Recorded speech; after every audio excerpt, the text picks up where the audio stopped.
안녕하세요. 요리조리 그스키 비법 체리아입니다. 네, 가끔 뉴스를 보다 보면요.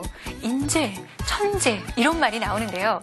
아, 이 사건은 천재지변이다 라는 말이 나오기도 하고, 그렇다면 이 천재지변과 반대되는 인재라는 의미가 어떤 말인지 알고 있나요? 지진이나 태풍같이 어쩔 수 없는 재난이 아니라 인재, 즉 사람에 의한 재난 아닐까요? 맞습니다. 말 그대로 천재지변의 천재라는 것은요, 태풍이라든지 홍수나 가뭄같이 자연에 의해서 어쩔 수 없이 생기는 재난을 의미하는데요. 쉽게 막을 수 있는 재난들은 아니죠. 하지만 이에 비해서 인재는 사람에 의해서 생긴 재난을 의미합니다. 그러니까 어떻게 하면 잘 관리하면 그렇죠. 막을 수 있다라는 의미가 될 수도 있죠. 자, 그렇다면요. 오늘은요. 바로 이러한 인재와 관련된 글감으로 그 이야기를 풀어갈까 합니다. 자, 그렇다면 오늘의 글감부터 먼저 만나볼까요? 오늘의 글감 큐!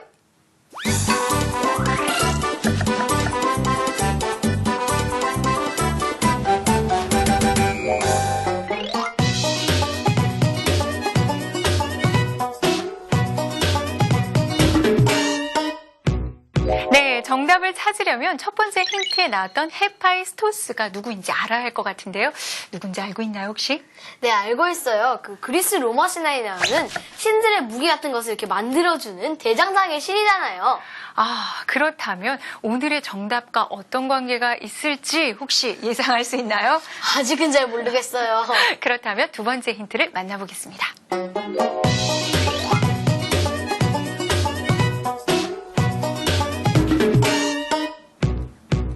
네, 적벽대전과 제갈공명.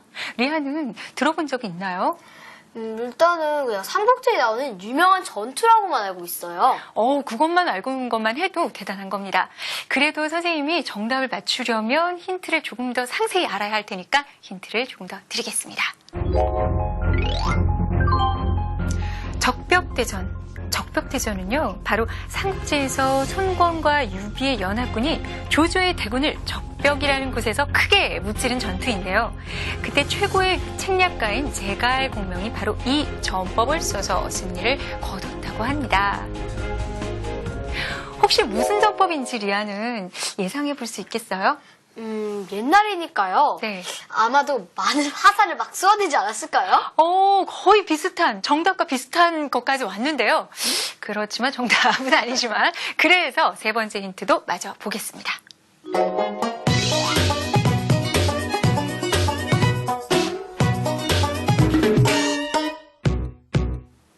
네, 세 가지 단어에 비어있는 그곳에 공통으로 들어갈 말은 무엇인지 혹시 상상해 볼 수 있나요?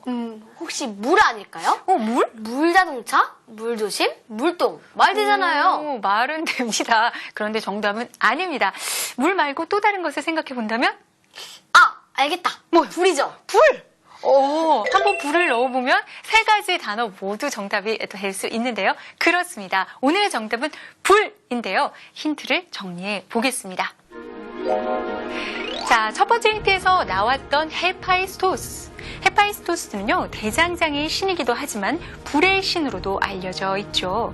사실 대장장의 신인 헤파이스토스는 불과 관련이 있을 수밖에 없겠죠. 왜? 실제로 불을 다루는 기술이 없다면 대장간에서 그 많은 무기와 장신구들을 어떻게 만들었겠어요. 자, 두 번째 힌트도 살펴보면요. 적벽대전을 승리로 이끌었던 제갈공명의 전법은 바로 불화자를 쓴 화공법이었죠. 화공법의 뜻을 풀어보면요, 불로 공격하는 방법이라고 보면 될 것 같아요. 당시 제갈공명이 바람이 부는 방향을 미리 예측해서 불화살을 쏘아서 조조의 대군을 무찔렀다는 이야기는 삼국지에 나오는 이야기 중 가장 유명한 이야기 중 하나입니다. 마지막 힌트는 모두 불이라는 글자가 공통으로 들어갈 수 있죠. 이렇게 해서 오늘의 글감 불! 짠! 하고 등장했습니다. 자, 이제 오늘의 글감도 알아봤고요. 어디로 가야 할까요? 글감 주방이요? 네, 본격적인 글요리를 위해서 출발해 보겠습니다. 글감 주방 톡톡톡.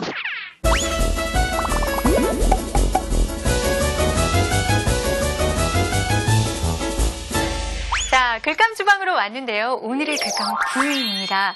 불하면 여러분은 어떤 것들이 떠오르세요? 선생님은 생각을 해보면요. 우리 전통놀이 중에 쥐불놀이나 달집 태우기 이런 것도 생각나고요.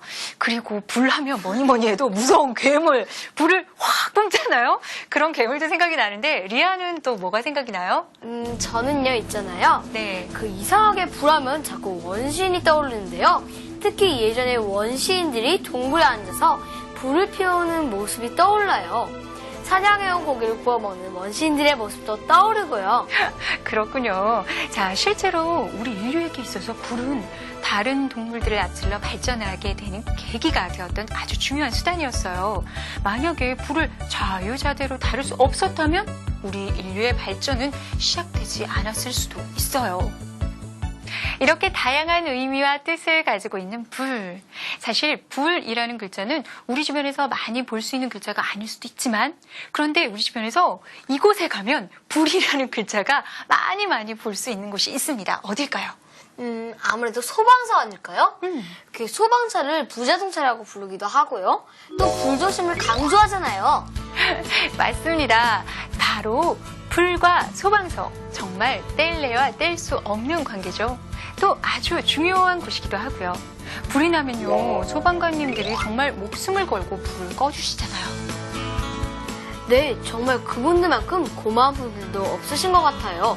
얼마 전에도 불이 난 현장에서 사람을 구하기 위해 일하시다가 세상을 떠난 소방관님의 이야기를 듣고 마음이 너무 아팠어요. 맞아요. 그런 슬픈 일이 일어나지 않으려면 우리가 바로 불조심을 해야겠죠. 그래야 소방관님들에게 생기는 안타까운 일도 줄어들 수 있을 테니까요. 자, 그렇다면 오늘은요, 이러한 마음을 모아서 글에 담아보려고 하는데요. 자, 어때요? 저는요, 그러면요, 오늘의 주제를 분조심을 하자로 하면 좋을 것 같아요. 좋아요. 소방관님들에게 고마움을 생각해보세요.